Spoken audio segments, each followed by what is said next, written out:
Merci beaucoup pour ces excellentes présentations.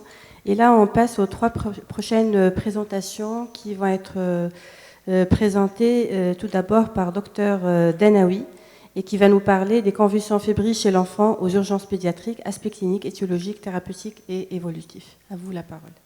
Bonjour, chers maîtres, chers collègues, honorable assistance. Permettez-moi de vous présenter notre travail intitulé Les convulsions fébriles chez l'enfant aux urgences pédiatriques, aspects cliniques, étiologiques, thérapeutiques et évolutifs. Donc pour ceci, on va suivre le plan standard. Comme introduction, les convulsions fébriles constituent une urgence diagnostique et thérapeutique en raison du risque d'état de mal convulsif et des séquelles neurologiques. Leur prise en charge, leur pronostic et le traitement qui en découle reposent sur la distinction entre convulsions fébriles simples et convulsions fébriles compliquées. L'objectif de notre travail était de décrire les aspects épidémiologiques des convulsions fébriles, discuter les différentes étiologies et les difficultés thérapeutiques et de comparer les résultats obtenus avec les données de la littérature.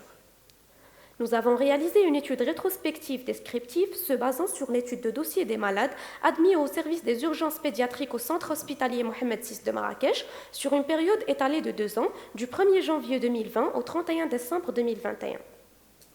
Pour les résultats, nous pouvons noter un pic de fréquence des hospitalisations au cours des mois de décembre, janvier, juillet et août, et par ailleurs, une diminution des hospitalisations est notée pendant la saison de printemps. L'âge moyen était de 18 mois, et parmi les 182 cas colligés, nous avons trouvé 101 cas qui étaient de sexe masculin avec un sexe ratio de 1,25. Dans notre étude, le niveau socio-économique était bas chez 71% des cas. La température à l'admission a été entre 38,5 et 39,4 degrés. Dans 44 cas, les convulsions fébriles simples étaient les plus fréquentes à raison de 69% des cas, avec une prédominance des crises tonico-cloniques. La PLL était faite chez tous nos malades et on a noté parmi les signes cliniques associés aux crises convulsives une prédominance des diarrhées à raison de 38% des cas, suivie par les vomissements à raison de 18% des cas. L'étiologie de la fièvre était dominée par les gastro-entérites à raison de 38,5% des cas, suivi des infections respiratoires à 24% des cas. Le diazépam était utilisé dans 170 patients. Et dans notre série, l'instauration d'un traitement antipyrétique était la règle chez tous les patients. La molécule utilisée était le paracétamol. Le traitement antibiotique a été instauré initialement chez tous nos patients. Et la molécule utilisée était la céphalosporine de 3e génération à dose ménagée. Et dans 18% des cas, nous avons fait une association avec la gentamicine.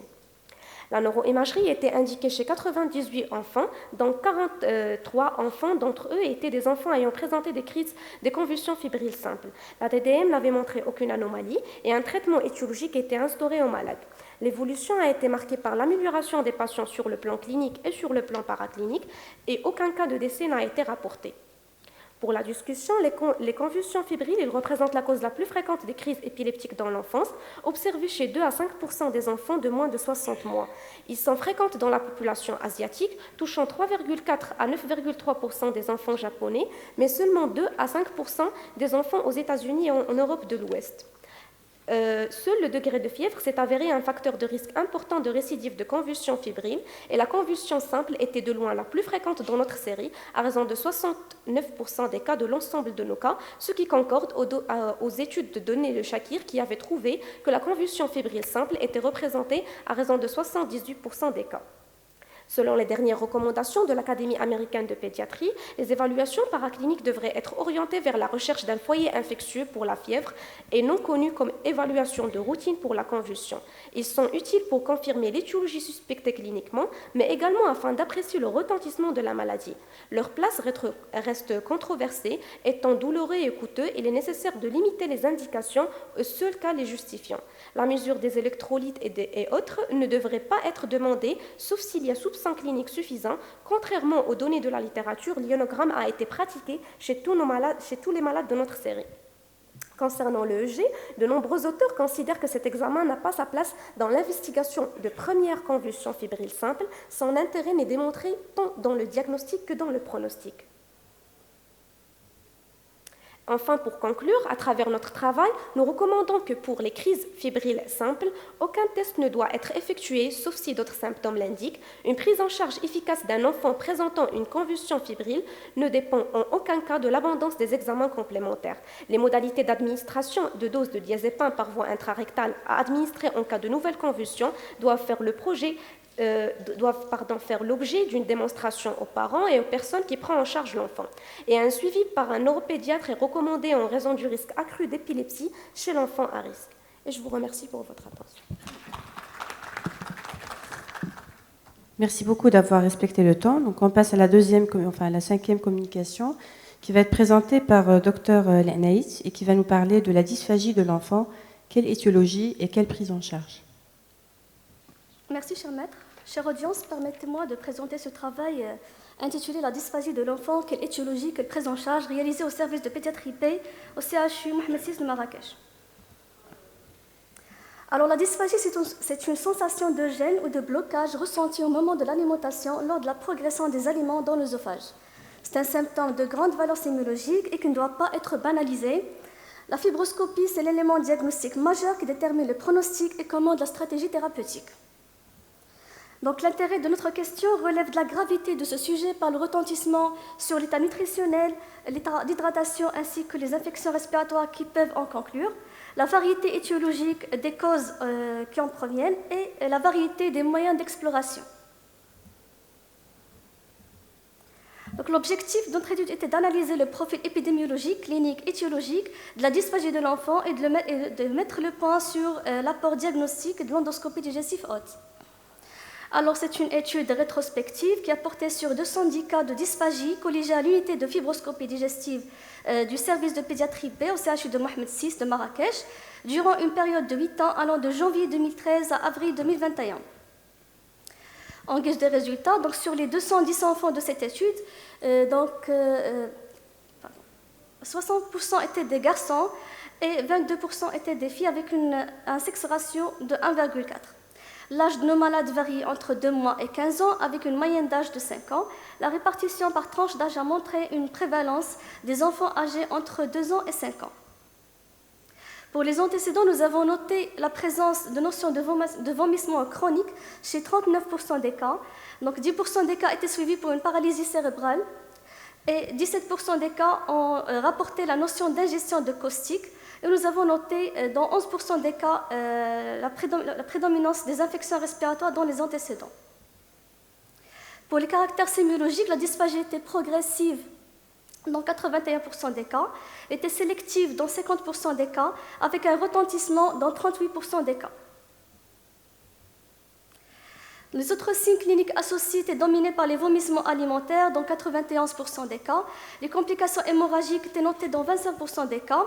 Le retentissement nutritionnel avec hypotrophie était objectivé chez 13% des patients, avec la notion des infections respiratoires associées chez 14% des patients. La fibroscopie digestive était l'examen clé de notre étude. Elle a permis d'objectiver les différentes causes de dysphagie rapportées chez nos patients. Donc, la cause prédominante était l'œsophagite peptique dans 53% des cas, suivie par l'œsophagite caustique dans 22% des cas. L'œsophagite mycosique était rare, rapporté chez 9 cas. L'œsophagite eosinophile chez 2 cas.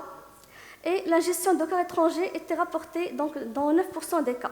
L'hernie hiatale également était présente dans 10% des patients et la sténose post-chirurgicale, notamment les prises en charge de l'atrésie de l'œsophage, était notée chez 10% des cas. En ce qui concerne la prise en charge thérapeutique, le traitement a concerné essentiellement le volet médical, reposant sur les mesures hygiéno-diététiques et posturales, le traitement anti-reflux qui se base sur les IPP et les anti-H2. Le recours à l'endoscopie était indiqué chez les patients qui n'ont pas répondu au traitement médical avec des formes sténosantes, en se basant sur les dilatations endoscopiques. Et puis le recours au traitement chirurgical était indiqué en cas d'échec du traitement médical endoscopique, en cas de forme sténosante infranchissable, en cas d'hernie hiatale majeure. L'évolution. Alors, donc 56% des patients colligés ont bénéficié d'une fibroscopie de contrôle. C'était le cas des œsophagites peptiques majoritairement. L'indication, c'était le contrôle post-traitement médical, le contrôle post-traitement chirurgical et le contrôle post les séances de dilatation endoscopique.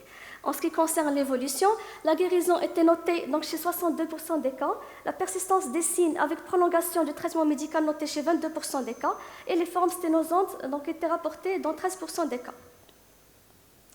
Alors, en ce qui concerne la discussion, donc c'est un symptôme qui est difficile à mettre en évidence chez les tout petits enfants.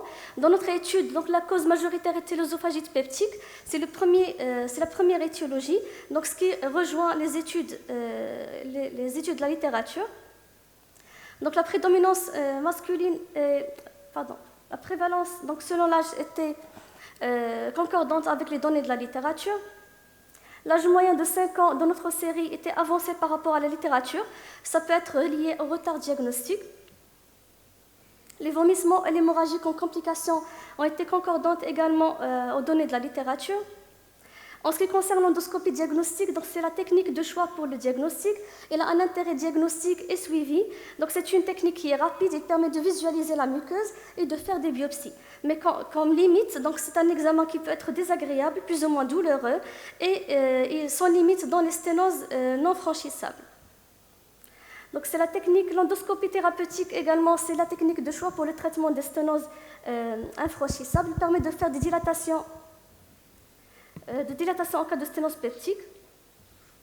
En conclusion, donc, l'analyse rigoureuse des caractéristiques de la dysphagie et du contexte clinique constitue l'élément majeur de l'orientation du diagnostic. L'endoscopie haute constitue l'exploration de première intention. La prévalence de l'œsophagite peptique dans notre étude était élevée avec des complications, donc avec la gravité des complications qui peut être reliée au retard de diagnostic, de l'intérêt de la sensibilisation de la population. Je vous remercie. Merci beaucoup.